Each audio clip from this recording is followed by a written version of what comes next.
এই ওয়াকিয়া হলো আমাদের নবীজির জন্মের সময়।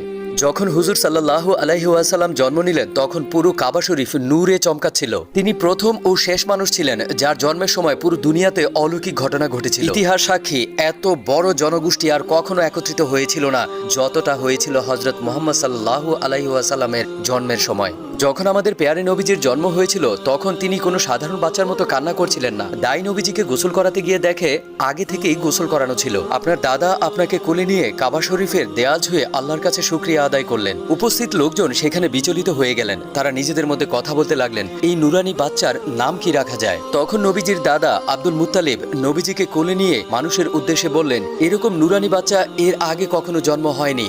এর নূরে পুরা দুনিয়া আলোকিত হয়ে আছে, তাই এর নাম হবে মোহাম্মদ। হ্যাঁ, মোহাম্মদ। পুরো উপস্থিত জনগোষ্ঠীর মধ্যে ইয়া মোহাম্মদ নামে স্লোগানে পুরা মক্কা নগরী ভরে গিয়েছিল।